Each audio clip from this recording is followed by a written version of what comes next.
Welcome to the IncludeHER International Launch, how to bridge the digital gender gap among migrant women. And thank you for being here. I'm first going to give you an overview of the program of this morning. If I manage to, yes. So first, I will, the event is the international launch of the IncludeHER project. So I am first going to introduce briefly the IncludeHER project and the tools and resources developed as part of the project. Then we will have a keynote speech by Emmanuel ACQUAH from Åbo Akademi University in Finland, where they have to catch up digital skills of immigrant students and epistemic violence. After that, we'll have a round table on the topic, how important are digital skills for students with migrant background, exploring different perspectives, with Lilian NWANZE-AKOBO from Maynooth University in Ireland, Waed KUTEIFAN, who is the foundation director and teacher in the Netherlands, and Cati JEREZ, who is from the Fundació Solidaritat of the University of Barcelona in Spain. After that, we will invite you to test the resources and the tools developed as part of the IncludeHER project. And we will close the event with a plenary session to reflect on the tools developed and exchange perspectives and feedback. So let me start with the introduction to IncludeHER. So as you all know, as you have all understood, the general aim of IncludeHER is to bridge the digital gender gap, especially among migrant women.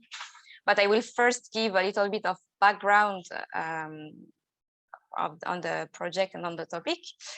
We all know and we will all agree that a strong digital skill set is considered an essential part of contemporary education. But even nowadays, a digital gender gap still exists and is strongly felt by migrant women who are experiencing a double disadvantage consistently confirmed by research as women and as migrants. Some of the barriers they may face can include the disruption that migration poses to their learning process, cultural gender stereotypes as to the role of women, and discrimination, whether conscious or unconscious, that limits access to education. However, despite these barriers, it seems that women that migrate are more likely than men to have tertiary degrees. So while the obstacles are significant, the IncludeHER project and consortium believe that improved digital skills could have a greater effect on their ability to integrate and to complete higher education, but also to integrate the labor market and as active citizens in society. In this context, the IncludeHER project was developed to promote an innovative approach to support migrant women to attain higher levels of digital skills. By doing so, the project aims to reduce the existing digital gender gap.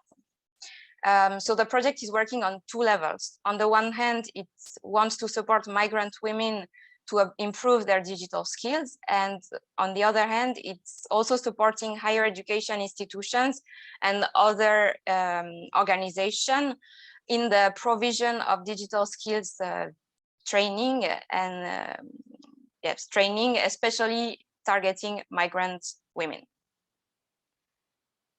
The IncludeHER project is co-funded by the Erasmus Plus program of the European Union.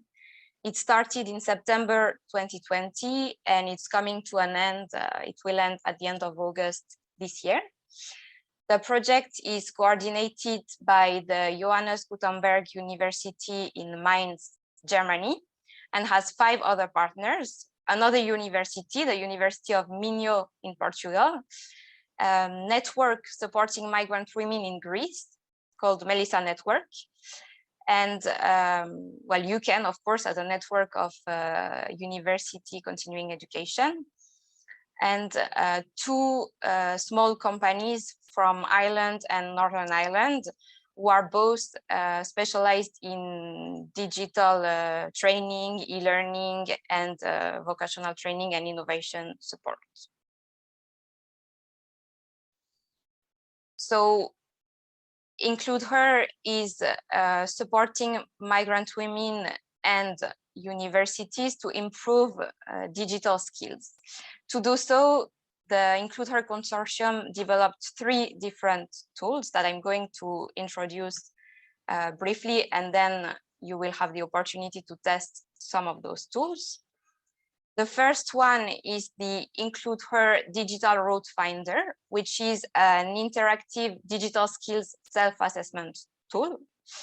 The second one is the IncludeHER Open Education Resources. So it's a set of open education resources that can be used by teachers and educators to teach digital skills to migrant women and students in general.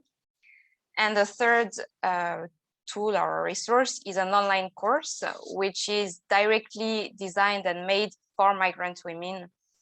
So all the resources developed as part of the project are directly and openly accessible to all the people who want to improve their digital skills. These 3 tools were developed by the IncludeHER consortium, but the team really wanted to make sure that each of the tools is really in line with the needs of the target groups. That is to say, both migrant women, but also teachers, educators in higher education and other training organizations. So we involved target group representatives in each stage of the project. And I take the opportunity to thank our presenters today because they were involved in the project since the very beginning, and they gave us some insights on their needs and their experiences working or being in higher education as migrant students or working as educators in higher education institutions. I will give you a little bit more information on each of these tools. So the first one, the IncludeHER Digital Route Finder, is a digital skills self-assessment tool. It was designed to support women to identify their current level of digital competencies in each of the 5 areas of the DIGCOMP framework. So DIGCOMP is a digital skills framework from the European Union. So each of the tools developed as part of the project are based on this European framework. The self-assessment tools was made in a very easy and simple ways of thinking about digital skills. And it offers a personalized report at the end, providing an overview of the strengths and weaknesses, but also with some training recommendation to be digital ready. You will have the opportunity to test it. The second tool or resource is a set of open education resources which were developed to give higher education teachers and educators the knowledge, skills, and capacity to teach digital skills to migrant women. Once again, these resources are based on the European DIGCOMP framework. So you can see on this infographic that it's made of, it consists of 5 different modules based on this framework in different areas of digital competencies. And once again, the tool was made to reflect the needs of migrant women. It was made in an interactive way with videos and links to other types of content so that migrant women or any people who would like to improve their digital skills can get further resources. And a pedagogic guide is currently being developed to help teachers and educators use the set of open education modules. And finally, the last tool is the online course, which is this time directly for migrant women. So it was made in a very interactive way. It's very easy to use. And well, the aim with this course is to really make available all the resources developed as part of the project to a very wide audience with unlimited access and participant-led learning. So the two first resources are already online on the project website that we will share, and we will invite you to test the tools. The third one, the online course, is still in development, so you can only see a very initial version online, but it should be ready very soon. So that's it for the IncludeHER project, but well, we will invite you to test the tools later on so that you can get a better view of about them. So now I will stop my presentation. And we will start with our keynote speech by Emmanuel ACQUAH from Åbo Akademi University. Emmanuel is Associate Professor of Education and Director of the International Master's Degree Program in Teaching and Learning at the Faculty of Education in Åbo Akademi University in Finland. His primary research interests are in advancing equity and responsive teaching in the training and practice of educators of culturally and linguistically diverse students. And he has interest in diversity, equity, and inclusion, which are, of course, the topics, very important topics for our project. So thank you, Emmanuel, for being there with us today. And I'm looking forward to hearing your speech. Thank you very much, Julie, and everyone. So many faces, known faces here, and really good to be with you, especially knowing that you talking and working with people who care about this topic. And for me, it's my life, right? So everything around this is always very important to me personally. And I'm happy to join you, and I'll briefly talk to you about something that I would, let me share my screen first. That is also coming from my experience, right? So the title itself is something that I used to experience was studying here, where colleagues and teachers would actually tell me to really work on catching up with my IT expertise. I believe you see my screen now. Excellent. So yeah, where they have to catch up, digital skills of immigrant students and epistemic violence. And I will take a small chunk of the time to tell you why I think it is a sort of epistemic violence, and is mainly theoretical. I'm not going to bore you at all, or it's just one slide, but I want to, through this talk, establish the fact that immigrants go through some stages when they move to Western societies, mainly to learn. And by immigrant, thinking of it in multiple diverse ways. People move for various reasons, and so I'm thinking about all these categories of people. And so let's see what we've put together for this talk. And I'll start off by looking at the work of Mark Prensky, very famous. Why am I referring to this? Important to note, he looks at the difference between digital natives and digital immigrants. And I put there how many times this work has been cited. Look at it. It was published in 2001, extremely cited. So there's a lot of discourse, there's a lot of discussion between digital natives, all those young people like Julie, born after 1980, right? And then the digital immigrant, people like me, born before 1980. So the simple analogy here is that the young population, whom he called the digital native, are so used to digital world and technology. They live, they breathe it, and so they know how to use it. Unlike people like me, we really are immigrant, and I found it very interesting to think of this idea of immigrant in this way. We have to move into the digital world and begin to learn, acculturate, socialize ourselves to the world in which we find ourselves. It's the same thing. It's the same metaphor when you think about immigrants in that sense. And I thought it's important to juxtapose these two, so we see that it is important, and I will also refer to the theory of intersectionality. So we see how being an immigrant imposes on you different identities that might trigger or lead to struggles in your study or even working in your daily life when it comes to how sophisticated technology and society has become in terms of how we use technology. So that is it, the work for you by Mark Sprinsky. And then, yeah, we're looking at the older generation who really are not digital native. They are not very smart with digital technology today. And you see these young people, how much they can use technology today, and it amazes you.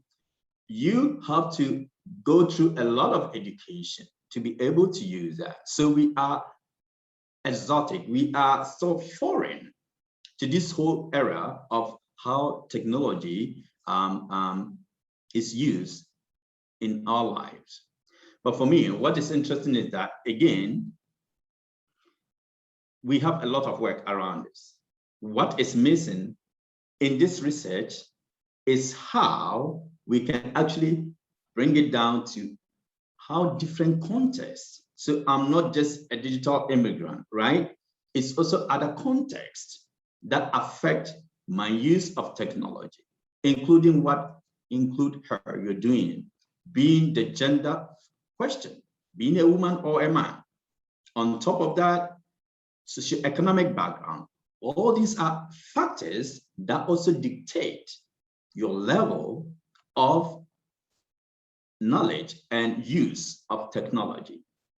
But if you look at Sprinsky's work, he limits it to this discussion of, oh, they are born in this age and they were born before, and because of that, our use of technology is limited. I think there is more to that than simply saying that they are old and these are young, and because they are young and they were born with technology, they just know how to use it.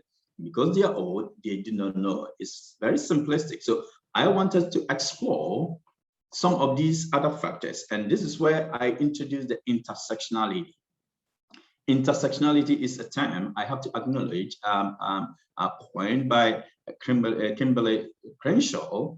And the basic idea is that there are different identities that people have that contribute to their marginalization. All right. So she's looking at race, gender, sexuality, and all these socioeconomic background as factors that positions an individual in a state of marginalization or oppression.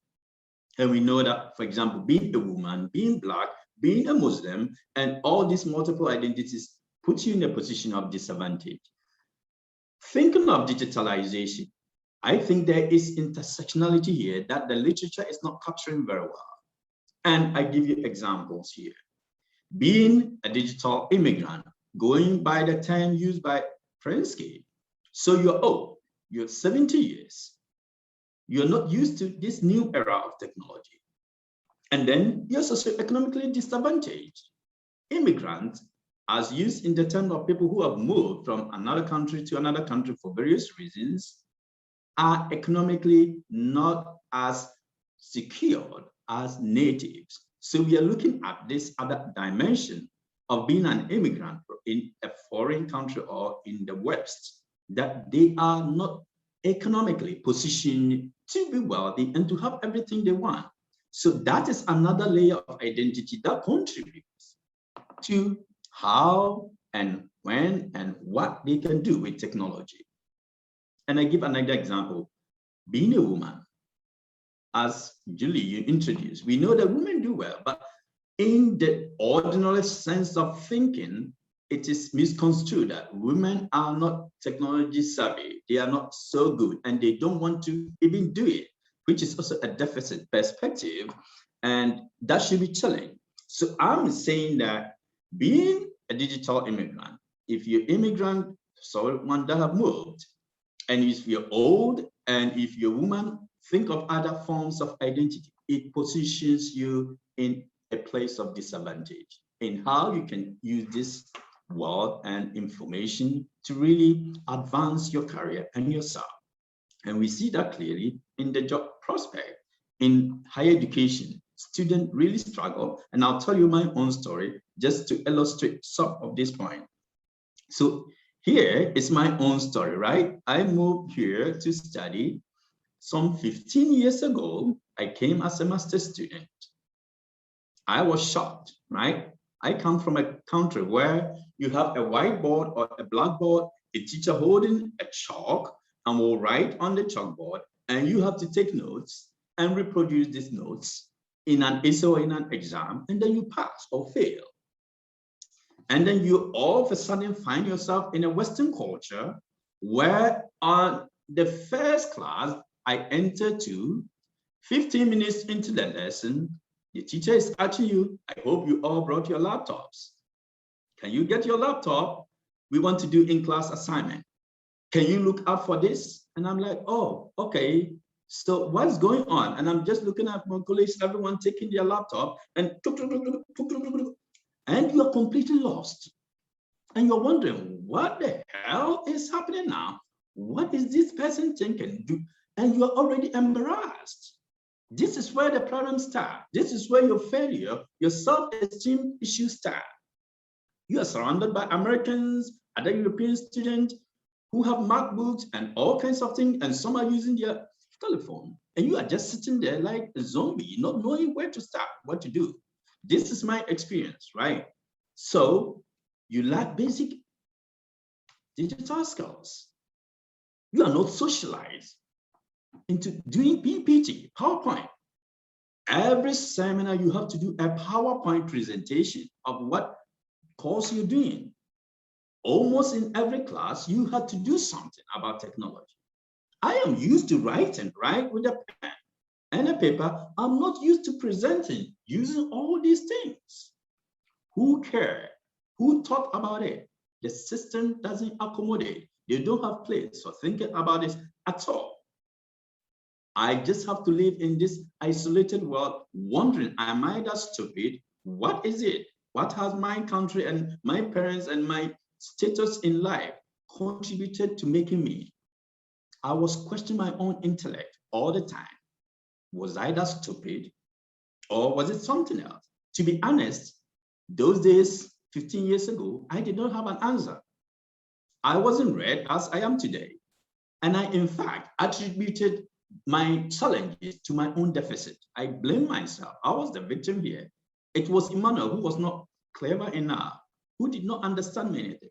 I did not associate it with structures and systems, right? I'm slow at typing. Just imagine being in a class with your peers, young women, young men, and then a teacher asks you, could you type 2 paragraphs of your answers about reading this article? And you should do that in 3 minutes. Just imagine it. And then you see all your friends, everyone is typing, you're not even looking at their laptops and computers, and you're just typing.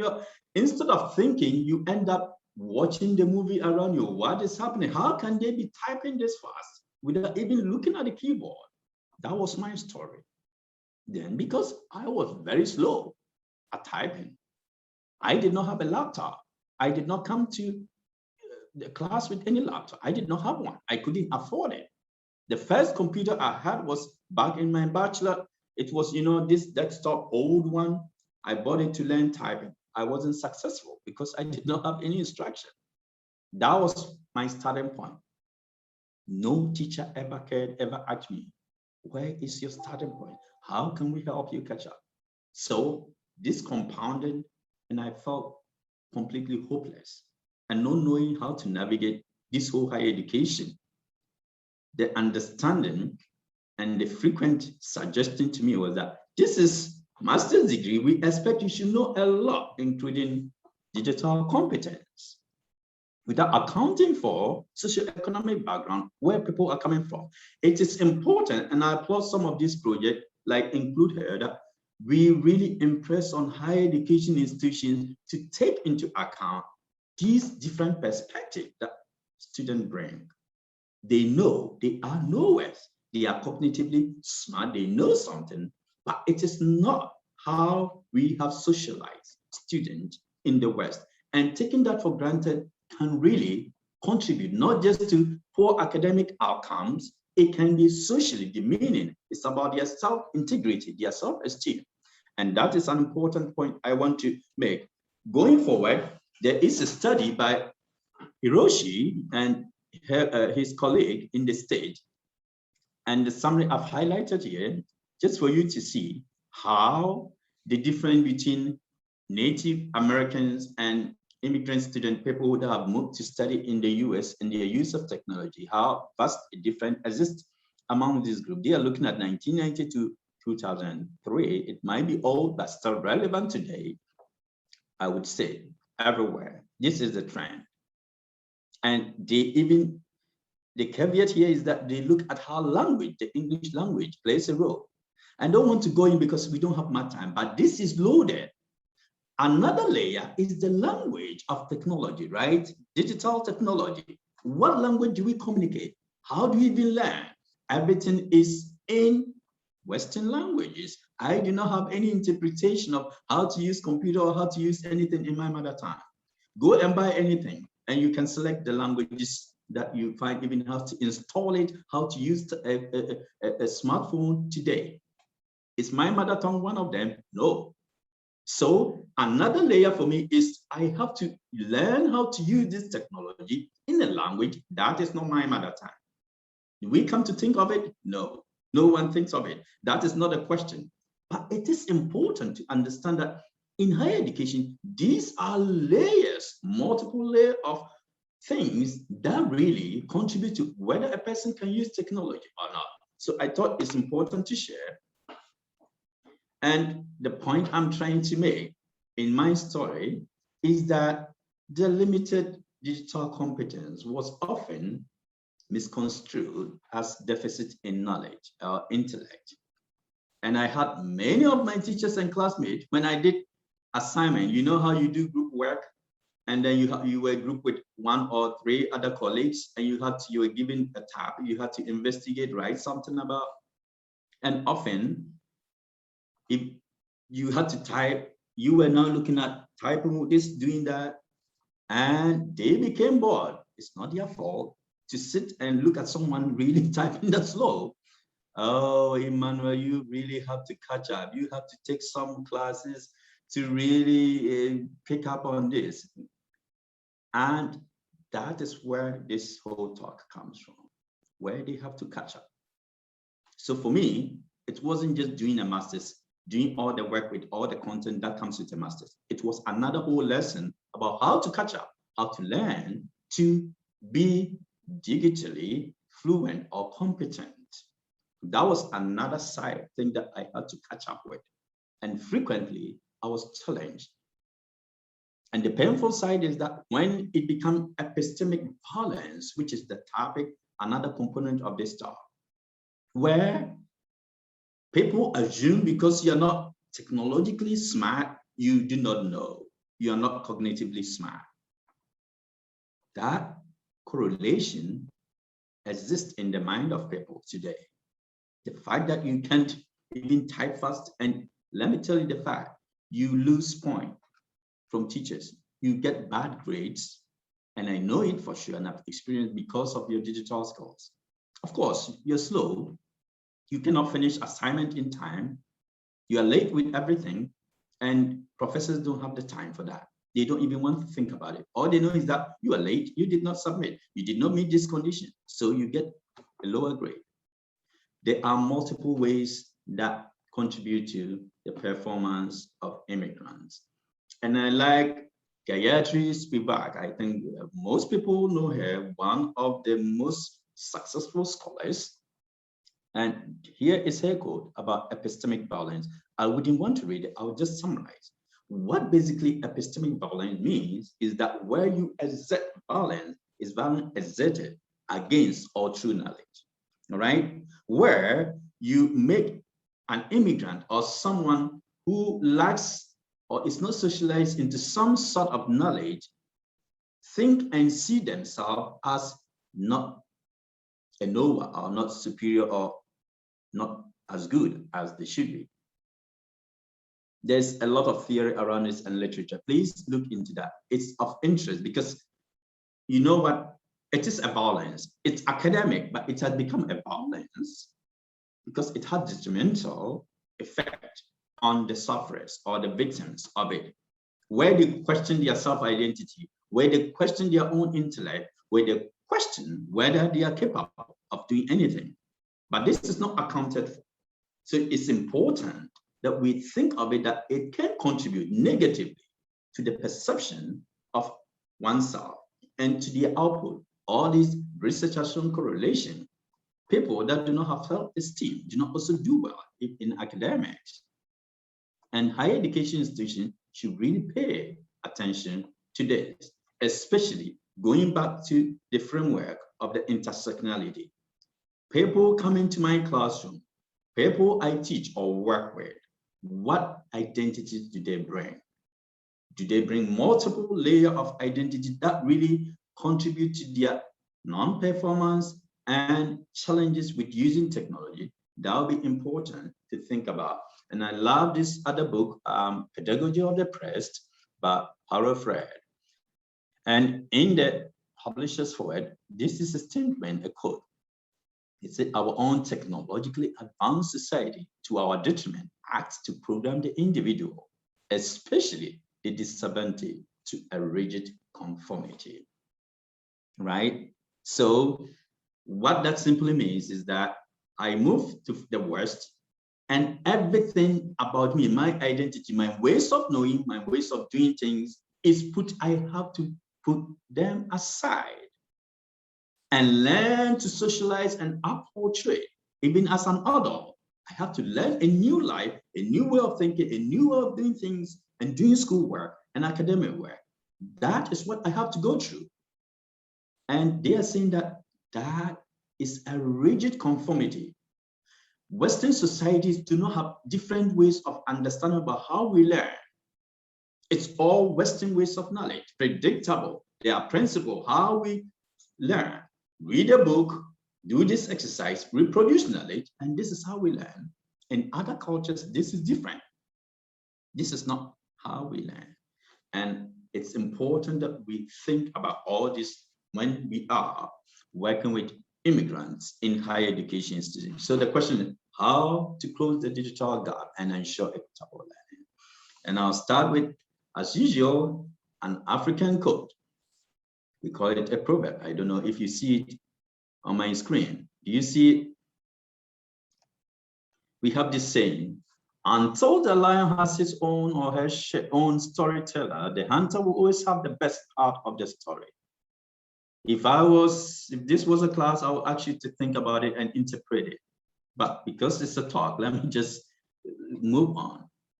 This is important. You know, when we talk about equity in Africa, we don't use this definition that is used in the West. They will put it in a proverb. This is speaking to equity.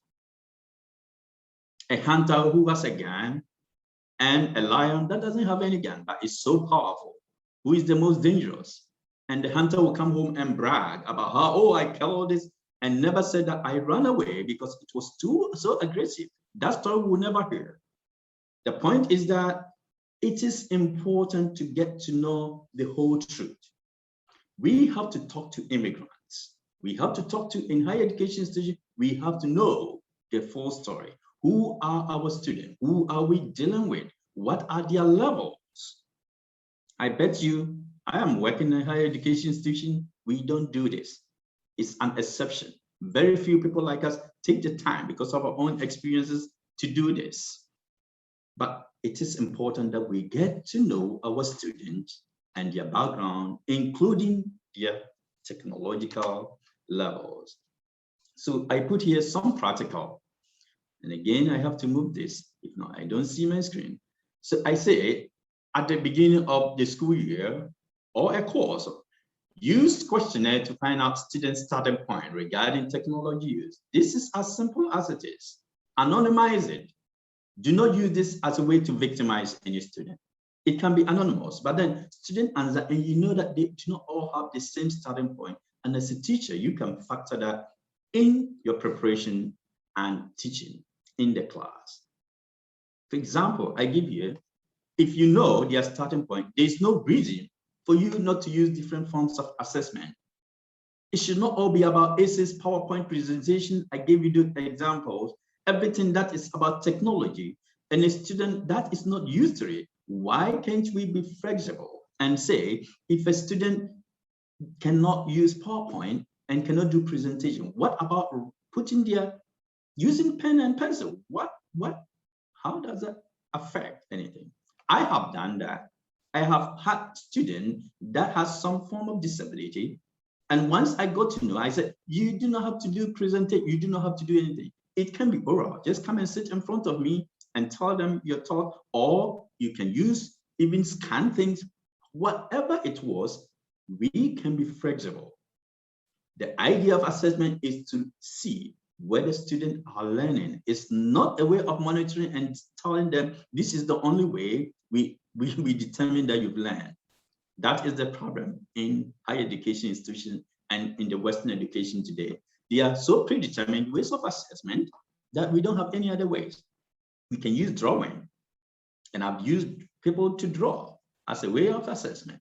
And I can tell you, it is marvelous. You get to know students better, and you even wonder how good they are. When you allow them to use and to do things the way they know, you would be surprised. The last one is to give different deadlines. I use flexible deadline. I almost always give students at least 2 deadlines to all essays. And I don't point out, oh, it's because you immigrants or these ladies, or they don't know technology, so I'll give you a second. No, it's common. I simply make that a part of the curriculum. In this course, in this program, you have 2 deadlines to submit an assignment, an earlier deadline and a later deadline, so that all students have the room. The slow typists still have plenty of room to type slow and to still finish the essay and to submit it, or choose a different mode of assessment. So these are just some practical ways of thinking about how we can support immigrant students and different students in higher education to not feel so nervous and so incompetent about their digital skills. I'm not going to talk about all that IncludeHER you have done, very important. So I'm not, these are just some practical things we can do. But please refer to this work that the partners have done. Excellent job. It provides a lot more that we can do in higher education to support students to really integrate. This might require some work, but it's doable, and I do it, and many do it. So we encourage you. And then I also use another theory. It's all about being responsive, and I refer to the culturally responsive teaching by Gage. It's important that we reference student starting point knowledge, their cultural knowledge. That is where they start in terms of digitalization. It's okay to know that a student is coming from, like me, I had never had a laptop, and I couldn't afford a laptop. I was not used to doing PowerPoint. It's okay. It's just how I am. That is my socioeconomic background. That is my culture. I wasn't socialized. Knowing that helps. So that has been termed as being a responsive teacher. That culturally, we learn to know our student, we prioritize their experiences. What do they know? The question, what did I know at my starting point in my master's education? Did I know something? Yes, I knew quite a lot. The challenge was that these were not recognized as resources. They were not respected. They were devalued. And that was the impression I got. But instead of letting a student feel that way, we can actually turn that around, let them feel valued, let them see their own cultural perspective and their ways of knowing what actually they know as a resource in the classroom for their own learning. And so here are some of the ways that we can do that. We have to develop a culturally diverse knowledge base, which is just being interculturally competent, the understanding that there are different ways of knowing, and we really have to make an effort to also know about different cultures and different ways of learning, and not just feel like you are in my classroom. This is Finland, this is Spain, this is Belgium, this is Germany. This is how we do it here. You have to do it the same way. There's no way of doing that. And I hear a lot from teachers. This is us. This is how we do things. If you really want to get a degree from us, you just have to conform. Remember the rigid ways that the publishers forward said. Rigid conformity, it is harmful. It's not producing the best out of us and out of our students, because students have a lot more potential that we can uncover. Julie, please tell me the time. I don't know how much time. If I have any time, I'll wrap up soon. And so to conclude, I would say knowledge is not homogeneous. Just being digitally savvy doesn't mean that that is all there is about knowledge and learn. And we shouldn't misconstrue immigrants specifically, their limited digital competence as not knowing. I am here and I'm a good example. Some of them are strong enough to overcome all these barriers. But I tell you, there are others that do not make it because of the stress that come with all of what they have to go through. But again, if it were true that your inability to use technology is you not knowing, then I wouldn't be here, of course. I'm even proud that during this, regardless of all the challenges, I emerged as one of the top in my class, in my master's. And that was clear at the end of the 2 years. Everyone understood that, oh, it's not about not knowing how to, and not about having a MacBook. It's all about intellect and the support systems in place. So that's important. And it's about humanity, right? We have to learn to be human, to know, to interact. There's a bunch of research and literature that suggests that this is what human beings want from education, humanity. And I have research and colleagues have done it. What students take away from our classroom is not the content, hard content that we taught them, it's the relationship we build. That is what stays with them. And I conclude by saying learning is not monitoring or compliance. And I dare to say this is the structure, very rigid. It's all about monitoring what you know, and you have to comply with how we learn here. That is not learning. But unfortunately, this is how it is for immigrant and other minority groups that are in institutions of higher education. We have to rethink these processes and how we run it. I will end here. Thank you very much. And I look forward to the rest of this afternoon discussion. Yeah, Emmanuel, thank you so much for your presentation. I cannot explain how much I learned from all of you. It's incredible, because I think that sometimes in Western countries we don't think. I mean, we are in this kind of machinery where you have to do this, you have to do that, and you learn this, and we don't have a moment sometimes to stop and to put ourselves in other person's shoes and to think what it means for other people to do things that we think are normal. So I am totally sure that my perspective of things has changed since I started through eucen to hear all these voices from outside my circle, and I understand, I think, a little bit better everything that happens to so many people. And it's taken for granted that everybody needs to know this and know that, but it's not like that. So thank you very, very much, Emmanuel. Thank you for a very nice and very inspiring presentation. And now I would say that if it's anybody who has a question, you maybe could put it into the chat, because what I would like to do now is to present the next guests who will talk to us.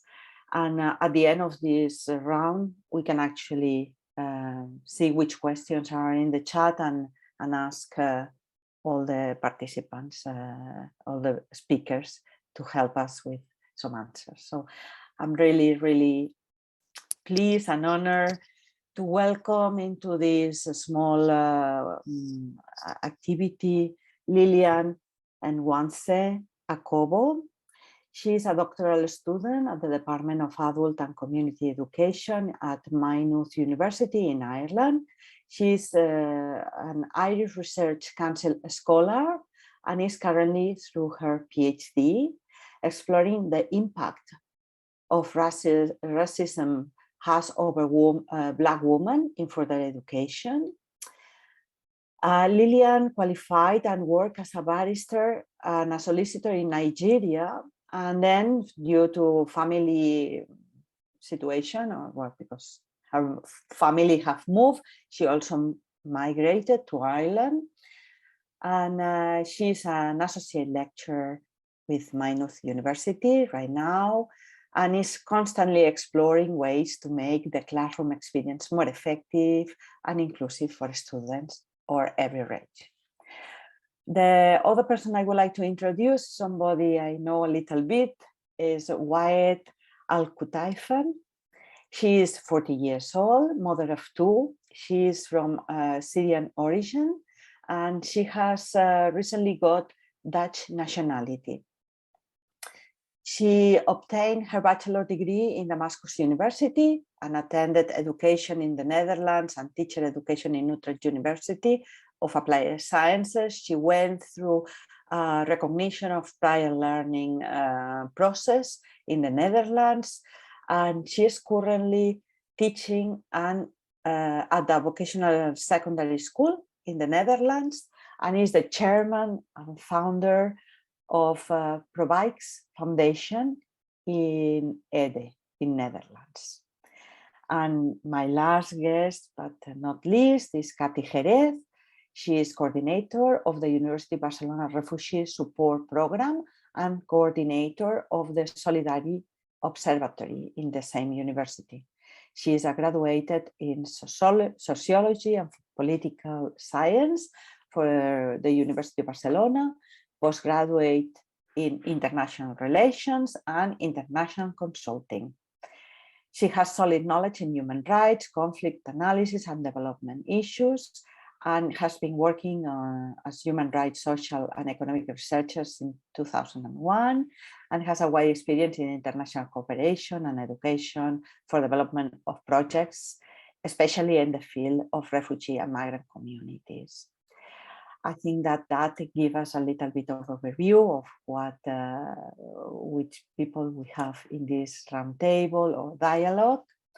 And without more delay, I would like to start talking or asking you a few questions. And I was thinking, Lilian, if I can start with you, I would like to know if you would like to share your personal experience in higher education as a newcomer in Ireland. What can you tell us? Thank you so much, Carmen. Can you hear me? Yes. Am I clear? Perfect. Thank you, Carmen. Thank you, Julie, for having me. And thank you, Dr. Emmanuel, for that powerful and very informative session. I learned so much. I came into Ireland 10 years ago, and so I have done 3 degrees since I came in, but the first degree, like Dr. Emmanuel, was my master's. And I remember feeling really excited coming in for my master's because I had come into the country, stayed for 1 year, felt very isolated. I mean, there was a culture shock. I had worked and lived in Nigeria before I came in. And then all of a sudden there was silence. I didn't have any friends. I didn't like the food. I didn't like anything. So I was just on my own. And so when it was time to start my master's, I was excited because, I mean, education was always something that appealed to me. And then I remember going into one of the most prestigious universities in the country, and there was even more silence. No one spoke to me. And every time I tell this story, I see people look at me in shock. I'm not even kidding. Nobody spoke to me. No teacher said a word to me. No student said a word to me. When it was time to choose for group work, no one wanted me in their group. It was as if there was it was as if my accent gave me away as being incompetent about something. So no one even gave me a chance to prove myself. And I thought it was just funny when Dr. Emmanuel was saying at the end, he came out one of the best. It was the same with me, but nobody gave me that opportunity to prove myself. I was isolated and excluded in the extreme sense of the word. But I have told this story a lot of times, and I no longer want to stop there, because I then enrolled in another institution for another postgraduate degree before I started my PhD. And it was the exact opposite, maybe because of the what's it called, the discipline. So I enrolled in an adult education course, so adult and community education. And the ethos was different. I actually mattered to these people. Like Dr. Emmanuel was saying, find out about the people in your class. These people knew about me. They knew my circumstances and were able to adapt things to suit my circumstances. So my very first experience, if I will stick to the question Carmen asked me, was actually a horror story. I often joked with my husband and said, if I had dropped dead, no one would have noticed. I was studying a course in international and European business law. But international certainly only meant United Kingdom and America, because there was no mention of Nigeria, there was no mention of Ghana, there was no mention of anywhere from Africa, even when our laws were very similar, even when there were opportunities to bring in learning from these countries. So I know we're talking about digital now, digital skills and things, but Carmen asked me my experience when I came into Ireland. I actually did feel very excluded, but I have seen that this doesn't have to be that way, because even in the same Ireland right now, I'm in a different setting where people are more in tune with the needs of the people in their class. Thank you, Carmen.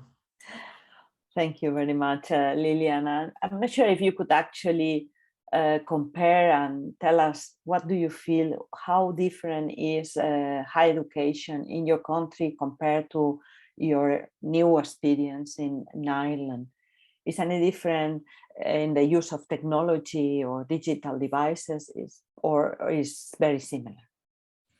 Thanks for that, Carmen. So again, I want to put it in perspective that I attended higher education between 16 and 20 years ago. So it is possible that things have changed, but even though things have changed, I don't think things have changed much more. So like Dr. Emmanuel said, I am coming from a system where you have a blackboard and a teacher talking, probably even without a public address system, and we're almost like 100 in the class. So there is a vast difference between what I was coming from and what I was coming into. And then when we talk about technology here, we're not just talking about the essays. We're not just talking about the word processing. We're not just talking about PowerPoint. How about getting a bus, using your telephone to get on to check the bus schedules, to get on a bus?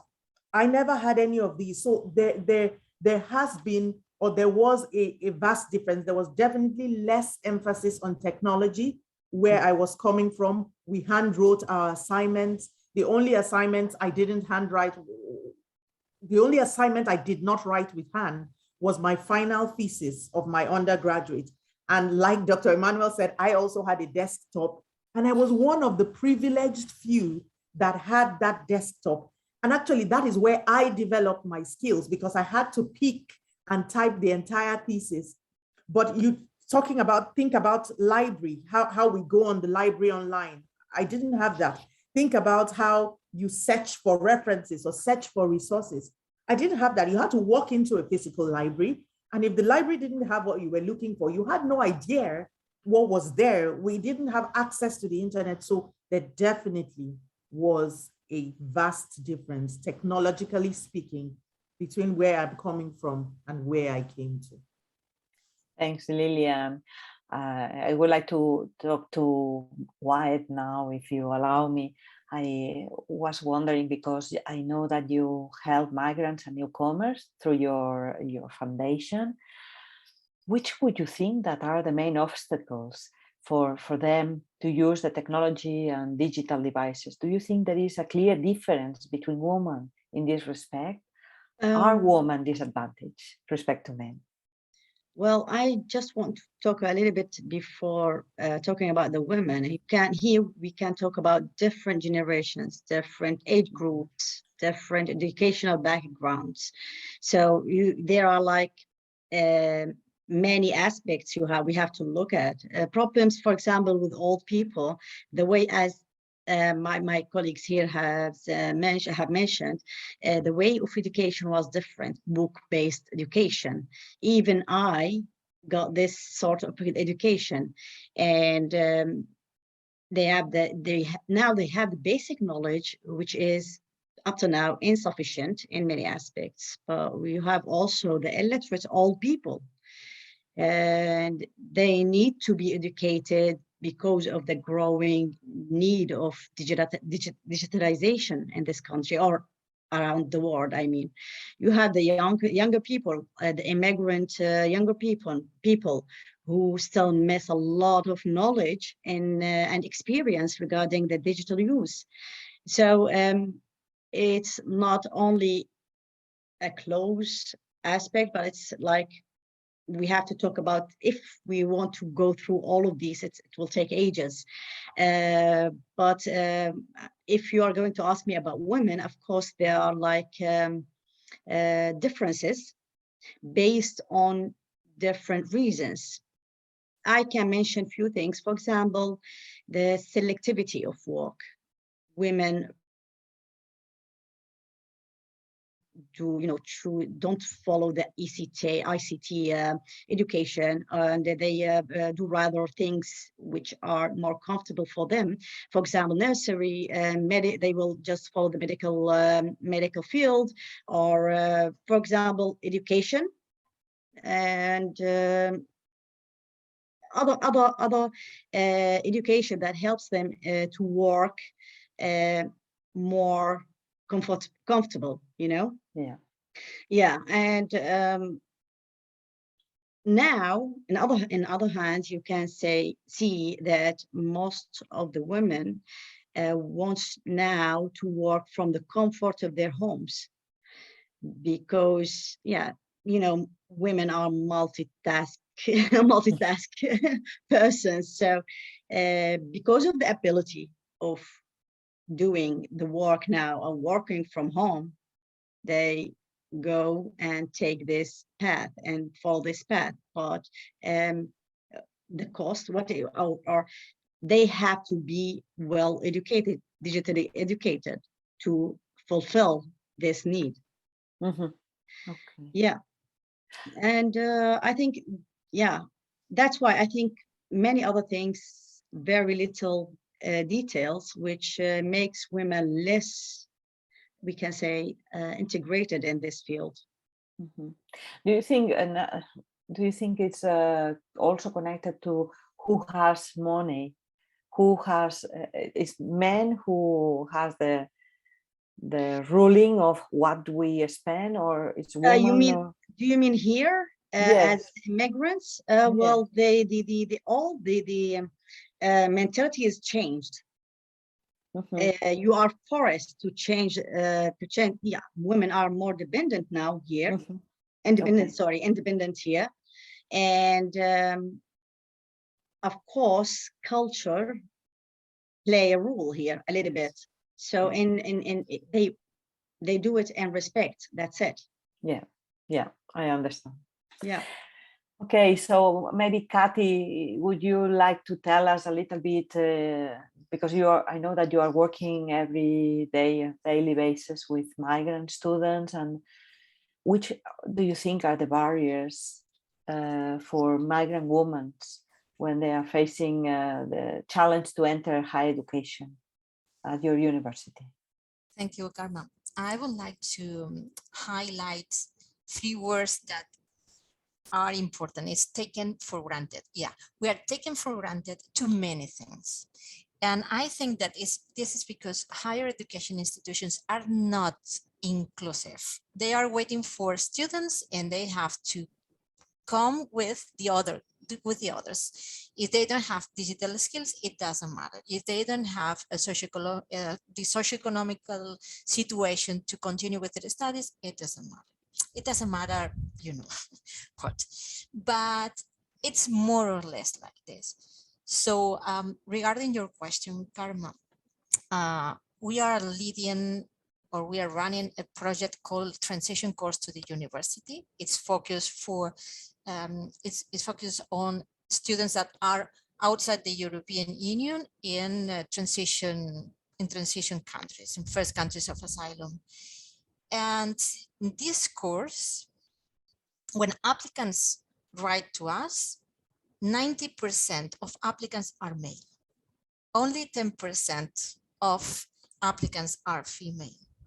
And this gives us like an insight about expectations about women wanted to go to another country alone, without family ties, So this is the first thing that we can take into consideration from our point of view, related to enrollment of women in higher education institutions in programs like this one related to complementary pathways.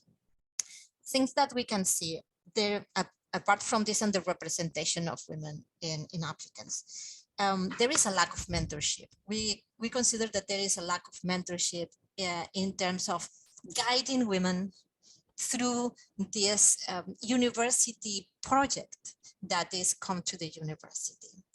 And we would like to focus more on this mentorship, women to women mentorship, but it's still work in progress.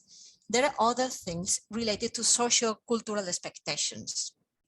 And this is one thing we can talk to Lilian and Waed as well, how these socio-cultural expectations impact on women and their status.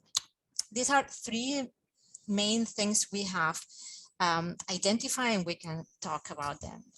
Okay, interesting. Really, we could talk for all day long, Cati, I think. And I wonder if you, Cati and Lilian, would like to say how, I know that Emmanuel has already told us how important, and Waed has also highlighted this, how important is technology in higher education, the skills that you need for undertaking your courses at higher education. But what is your experience? Do you feel the same? Do you think that digital skills are really important and you cannot go through without it? Thanks, Kama. I definitely think that digital skills are extremely important. So I also agree with Dr. Emmanuel when he's saying, as teachers, I always wear the teacher's hat. So as teachers, we should diversify our assessment methods, give deadlines, tell people the essays early enough. However, no matter how much you do these people are going to need the digital skills. It is for their own good, because I was talking about walking into physical libraries. You can't compare the kind of research you can do walking into a physical library, combing through all the dusty books, compared to sitting down in your home and seeing what obtains all over the world. But you need a skill to be able to do that kind of research. Skills that I am still struggling today at PhD level to acquire, but I will sing to the heavens when I can acquire them. So I think it is very, very important, especially in the long run. And then until all teachers become like Emmanuel and hopefully myself, we still need to do PowerPoint presentations. We still need to do the word processing. So we can't force teachers to become more culturally responsive. And so sadly, and which is what I think Dr. Emmanuel said in his last slide, we are almost forced to conform to what is, because teachers are not culturally responsive, until such a time as we can enculturate all teachers to become so responsive as to change their assessment modes and things. We need these skills. What can be done in the interim is to make sure that nobody's grades are impacted because they don't have these skills. So I think universities and this is what beautiful projects like what we are doing now are helping with, should take it on board to try and provide support, because sometimes these supports are not there. I can't recollect ever having such support. But short answer, yes, these skills are extremely important in higher education. Yes. Thank you, Cati. What do you think? The same, more or less? Obviously, I agree with Lilian. Skills are key. One of the first things a student has to do when he or she enrolls at the university is to access the online campus. And this can become a nightmare because the online campus is not always friendly. It's extremely difficult to find things, and I can tell you because of my experience, because of my own experience. And one thing we should try to think is how friendly is the digital environment towards women, that we have another way of thinking. So sometimes this kind of IT tools are thought and used by men, and it means that the environment is designed for them and not always for women, or as you can imagine, the environment is thought by white, Western. So there are cultural things that impact as well in how IT is designed and how this IT indirectly obstacles the use of their own use by other people that are not like the average. So these are things that we don't take into account, but are important because we are not silly people. No. And it means, but it's important to take into account we are not silly. So if the tool is not for everybody, what is going on there? Mm-hmm. Wow, yes. I was just wondering why, because you arrived in the Netherlands a few years ago already, and I wonder if when you started navigating the Netherlands system, if you felt, and when you started to study at the university, if you felt that the technology was also crucial for your development. Well, of course, it is actually basic need here.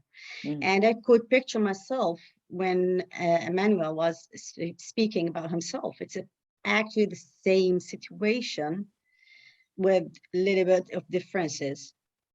So I had to figure out everything alone, and I was so slow. I had to double or triple, I had to do triple effort to finish the assignments or to catch up. I like this word, you know, they always ask us to catch up and cope. So yeah, they exactly. So that's why I think Emmanuel has a perfect summary of the situation, of our situation. And of course, now I cannot deny that I've learned a lot. And I can say that I'm even better than many other natives or many other men, you can say, in my field. You know, in my field, using the digital digitalization in my field. But still, we have to think about something which we might miss, which is, what if the technology fails? Then we should be flexible also. Then because of that, we go around and go back to the flexibility again. Flexibility in teaching and flexibility in producing also. Yep. Well, I suppose that the COVID-19 pandemic has made all of us to catch up. Now, all your teachers might be very, very happy because you finally have catch up, as all the teachers had to catch up also. Exactly, and I was shocked with the result. I have made a small research when I came back to school, and I thought, okay, maybe students are really happy now to go back and to catch up with just back to normal. I was shocked to see that the results show that they are not really happy to come back. They said, okay, we can do it from home. Why should we, have to suffer and wake up early and come to school and, have to do the homework? And I had to find another alternative way or a method that I have to use at school to motivate students to get them back and do the normal thing. How old are they? Oh, they are 13, 14, 15, and 16. Bad age. Exactly. That's why it was really difficult. And there was a gap. They missed very lots of things. And I think the pandemic has created a very serious issue with social communication and, actually with everything. We have now to catch up again and solve these problems. Yeah. I'm sure that you three will totally agree that digital skills are very important in education, professional, and at all levels nowadays. We've got into this kind of wheel where either you are in and you are in the world, or you are totally out. But do you think that there is any probability, or if it's any future of education without technology from now on? I don't know, the three of you, Lilian, Waed, and Cati, you could say what you think. I don't think so. I don't think there's the future of anything without technology right now. I was just going to respond to Waed. I'm teaching older students, and they too don't want to come back into the campus. So, but the amazing thing is that so I'm teaching older students, but are still the younger level of university. But I have them saying, Lilian, I'm coming back into your class, but I'm not coming to other classes because there's the personal touch. So it isn't about a PowerPoint screen. It's about sitting down and creating a classroom where, like Dr. Emmanuel said, I know about my students, and I don't know about them just by asking them, who are you? Tell me, are you poor or are you rich? No, I create programs or activities that make me know about them. And so there's the personal touch. And so I definitely agree that there should be, technology is extremely important. We can't do without it. That's the direction of the world. But we shouldn't lose our humanity, especially about teachers. I really wish there were more teachers in this space today to listen to the things that have been said, because it's extremely important. I think teaching is a vocation. And I think that if we will make impact in the lives of our students, we can't all leave it to technology, which I insist is extremely important, but we shouldn't lose our humanness. Yes. Waed, you were saying yes. Oh, I totally, I can't agree more. It's all about creating a self environment where this human being can find himself or herself. And of course, internet or not internet,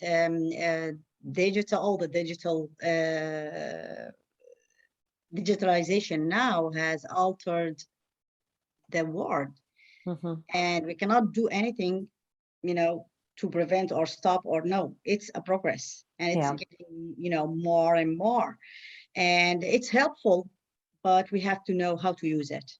Yeah. I was just wondering, Lilian and Waed, if you can think a little bit again backwards, and I think when you arrived to your welcoming countries, let's call it, and you started studying in higher education, were you actually given access to borrow any technology, laptops or computers? Could you actually use anything available for students? And what would be now? Do you know if nowadays universities are offering this kind of help? Oh, well, I cannot deny that there is a little bit of a progress now. When I came, it was different.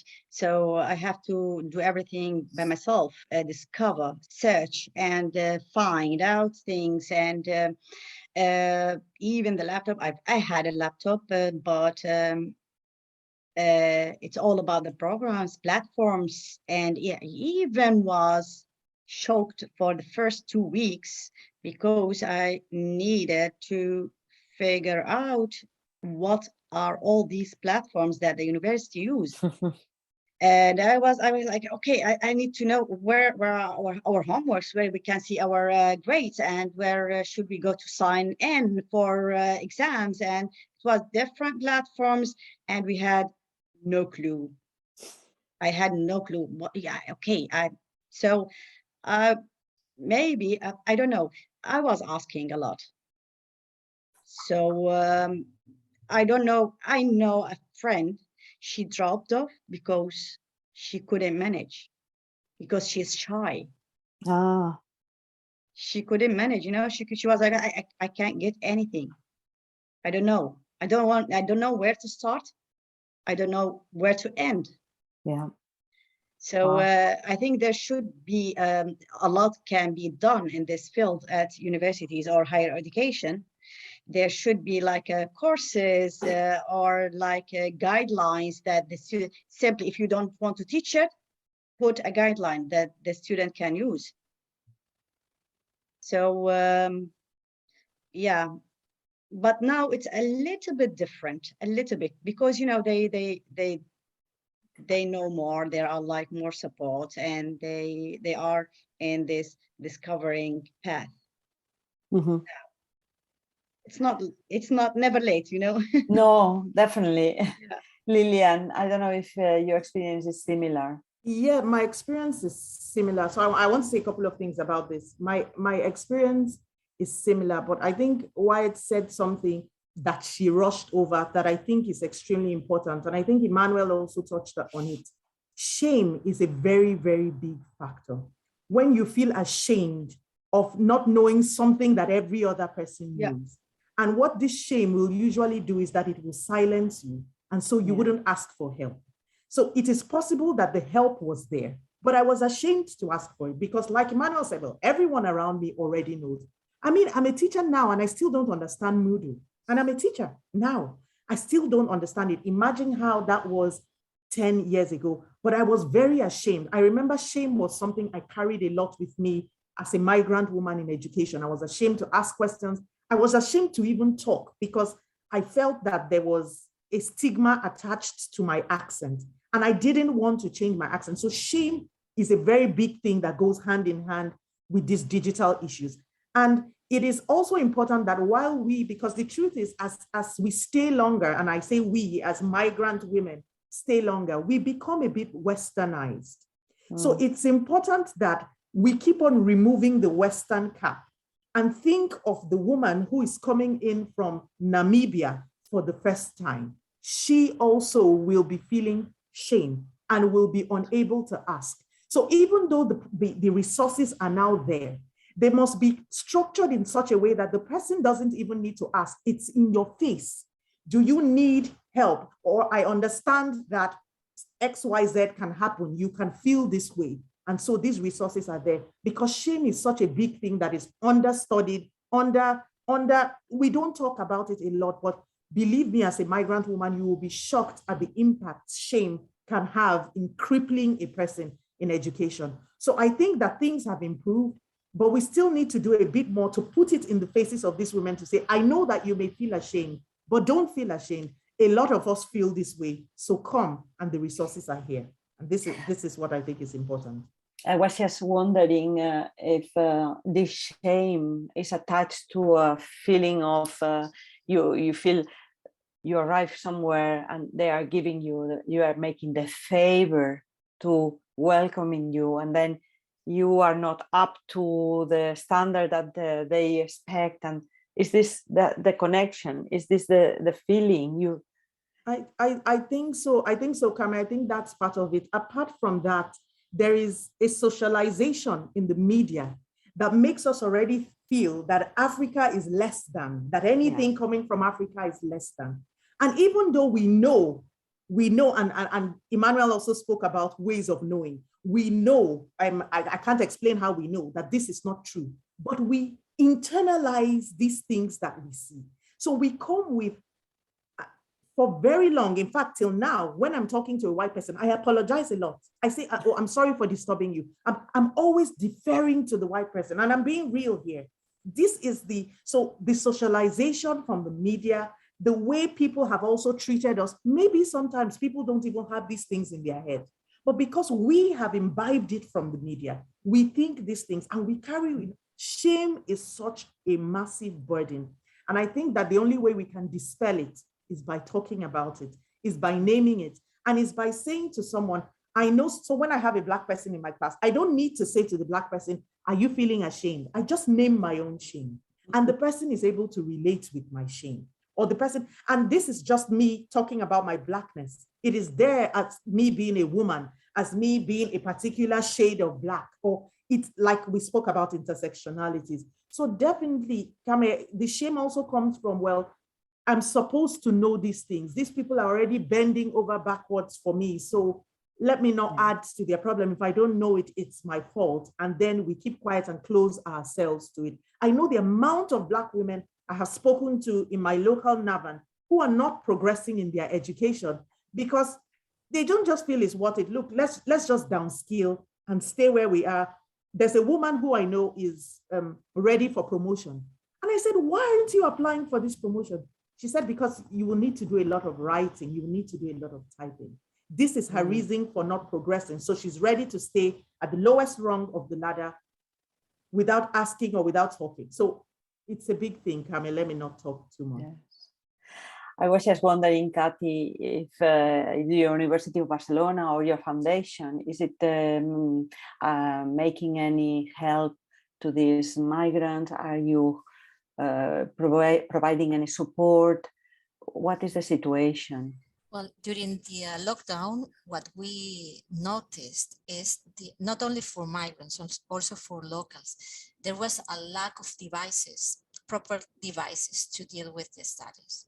So we designed a call for all the students of the university who were in need of devices.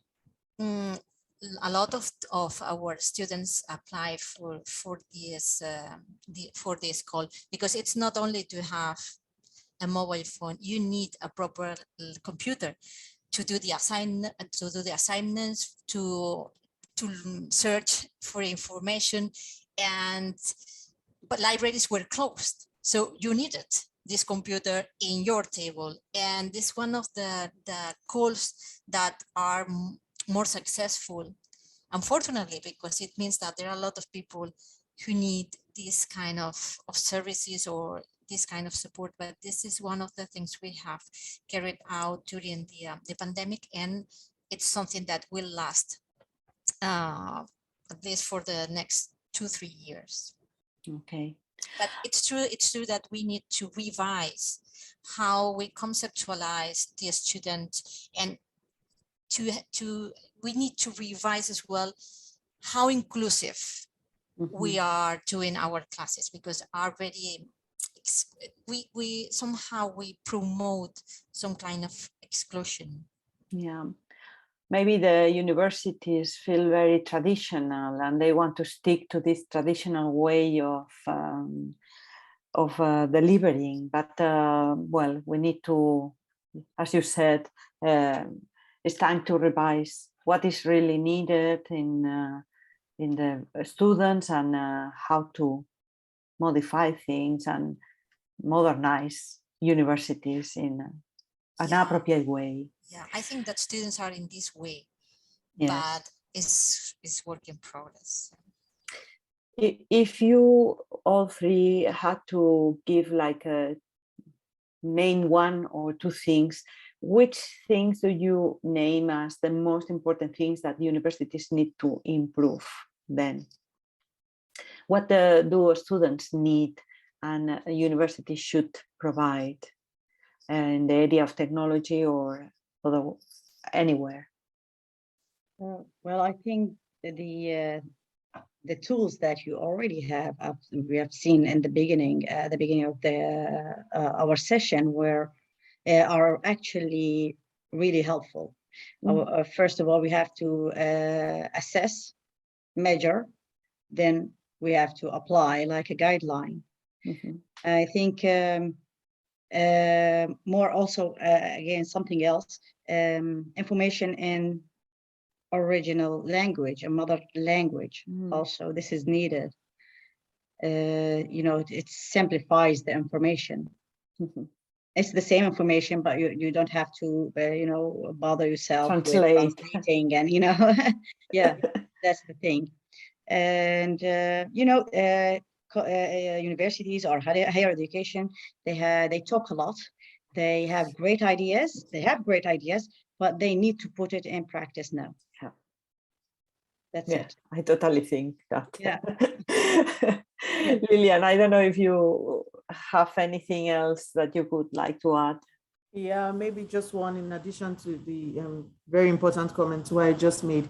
I would say maybe, so if a course is starting in September, you can open up a space from August to give people 1 month or so to engage with some of these resources that you have or already made, and they are free resources. So that will give the student a feeling of, you don't have to say all migrant students come in 1 month. No, that's a bit exclusionary. We just say anyone who wants to, this is open to skill up on, and so they have a period before the course actually starts, and then while the course is going on, they can keep on updating and improving their skills. And now, Cati, from your institutional perspective, what do you think universities could do, which couldn't be maybe so difficult or such a challenge? How do you think it should? Well, training is important. I mean, we should train more and best our teachers to have this inclusive approach to our students. Intersectionality has been mentioned a lot, so we should introduce intersectionality in this training and converge or merge with IT apps. And I think it should be very interesting to have this kind of training, and it would be like a move forward, more inclusive environments. At the end, it will be something beneficial for the institution, something beneficial for students. And do you think, for what you have heard at the beginning of the session, that the IncludeHER tools could be useful? Absolutely. I know that Waed has mentioned it, but you think that it's relevant and the kind of materials and tools that could be used? Could be useful and could be used by students and by teachers as well. It means now it's about disseminate the information, make them affordable for everybody, and yeah, it's an amazing to work on this topic, on this field. Yeah. Thank you, Lilian. Nothing else to add, I suppose. Perfect. If you allow me, it's not in the panel, but I would like to ask Emmanuel if you would actually make any comment about what do you, from your perspective, because you've been a student and you are now teacher at university level, what do you think that universities could do, Emmanuel, in order to make things a bit better and progress? Thank you very much. I put in the chat that how I'm enjoying this insight from our panelists. Very insightful discussion, and I do agree with everything you've been saying. For example, the clear examples and we can do a lot. But unfortunately, just like Lilian and others and Cati, you have said, universities aren't doing that. You know, we are not built like that. We are all about making name, publication, making money, and this economic driven conception of what universities are. So people have to publish, and that is what lecturers are forced to do. They are forced to refocus their attention on different things. And so clearly, I appreciate people being deconstructing this. Clearly, if I tell my colleagues here, let's put this as agenda, no one has that space. They simply, Emmanuel, I don't have any time to put into this. The system doesn't give me. So it has to be a top down. We have to restructure this whole thing. But that said, there are excellent teachers, just like your panelists and individuals that I know, people who go all the way to make a change in how they teach, how they do things. This is important. And I really encourage people like Cati, like Lilian, like Waed, that you have to multiply yourself, like try to get others to work like you. And I'm doing that, and I know it works. Just mentor colleagues, PhD students, people around you, and they soon see that the how do I put it? The advantage and the necessity of why you are being humane, why you're doing the work you're doing. It's just like the domino effect, it multiplies. People get it and they start doing that. And this is the way forward, because it is a huge machinery to change. This project, other project that you are part of, some of you, we are working hard to sell this idea, but you should see the attitude at the university level. That said, I have to also sound positive. There are initiatives, and I know there are a lot of talks about how universities should change. And I always recommend that universities, we have no choice. You know, it's just like the West today. Unfortunately, I have to clear. I tell my Western colleagues, we have no choice. We are not going to be only white anymore. We can go back to the Stone Age. Unfortunately for them, whether they like it or not, the world has been globalized. You're going to receive different people in your country. You better change your mind before you die. It's like, I don't like the theory of survival of the fittest, but some of you will perish if you do not get used to the idea that we are not all going to be white living here. It's so stupid, but people live like that. Say immigrants go away, where are they going to? Some people even know where they're coming from. Generations. So we, like institutions, higher education, we have to come to the place where we realize that we have to change how we think, our focus on economics, and has to change. And we have to accept that we cannot go on like this. There are students with disabilities that we need to support in terms of teaching. So when we are talking about this, it's not just visible immigrants. They are also foreign to our lectures. I had a student with special needs, and even as an expert, inclusive expert, and all this work over, I sat in my office and I was questioning myself, how come, Emmanuel, you don't know how to support this student? The answer was simple. It wasn't me, it was the structures. Nothing in the classroom, nothing anywhere that I tend to. There was nothing for me to help this student. All I had to rely on was my own innovativeness. That is sad. Institutions should start putting in place rooms, things where we know that if you have a student with hearing impaired, we have this classroom, we have these structures there to help this student. If we have a student who has this need, we have this in place. And I'm doing my best to communicate this to universities.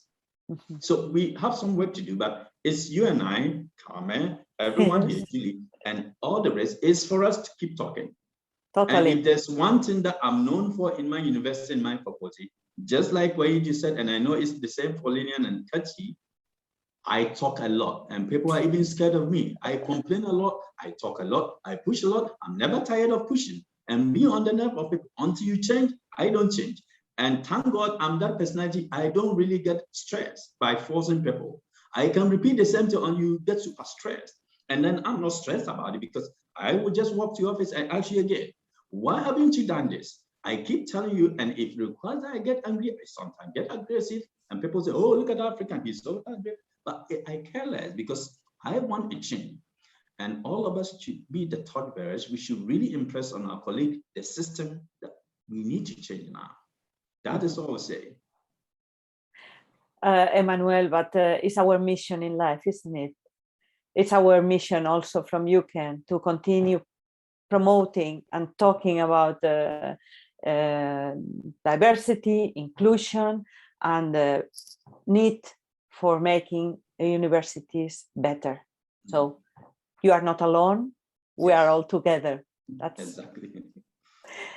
So I think that now we are kind of at the end of this panel, and I would like to thank very, very much Lilian, Waed, Cati, and also, of course, Emmanuel again, because for me it's been very interesting to listen to your points of view, to your perspectives. And I had a quick look at the chat. I don't think there are questions, but if there is anybody who has a question, you have like just do it now, or we'll move on. I'll give in the meantime the floor to Francesca, because she will continue with the next slot of the presentation today. And thank you very much for your so wisdom view of things that we need to hear all the time. Thank you very much.